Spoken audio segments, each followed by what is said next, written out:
പാടില്ല. 85 വയസ്സായി മാറണ്ടേ? അയാളിപ്പോ എന്തിനാ എന്നോട് ചൂടായി?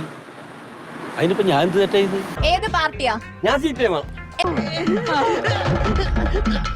LDF അധികാരത്തിൽ വരണോ? വേണ്ട, ഞാൻ കോൺഗ്രസ് വിട്ടുള്ളൂ. സഹിക്കാൻ പറ്റുന്നില്ല കേട്ടോ.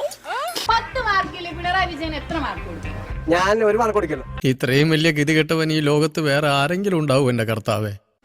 ഞാനൊരു പാർട്ടിക്കാരൻ വരും, പക്ഷെ എനിക്ക് ഇയാളില്ലേ ഈ ചങ്കാൻ ചങ്കാൻ. വല്ലാത്ത തലവേദന, ഞാനൊന്ന് കിടക്കട്ടെ. പാലക്കാട് ശോഭാ സുരേന്ദ്രൻ പിടിക്കും. ഞാനത് വിശ്വസിക്കുന്നില്ല. കാരണം ശോഭാ സുരേന്ദ്രന്റെ മനസ്സും നന്മയും. കേരളം മൊത്തം പിടിക്കും. ഈശ്വര, ഞാനോ?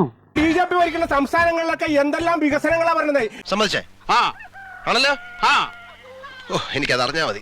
ഇവിടെ ഈ പറഞ്ഞ കൊറോണയ്ക്കും സുനാമിക്കും മറ്റേ മറിച്ചും വെള്ളപ്പൊക്കത്തിനൊക്കെ കാശ് മേടിച്ച് ഈ കാശൊക്കെ അവിടെ കൊണ്ടുപോയി. പോയേ കയ്യിന്ന് പോയേ പിന്നെയും പോയേ.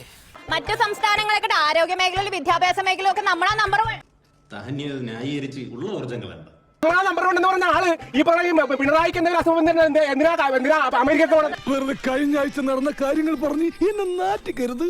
10 വർഷത്തെ LDF ഭരണത്തില് ചേട്ടൻ തൃപ്തനാണോ? ഭരണം തന്നെ ആയിരുന്നോണ്ട് കാര്യമില്ല. അഴിമതി തന്നെ ഉണ്ടായിട്ടുണ്ട്. ഒരു കയ്യബദ്ധം നാറ്റിക്കരുത്.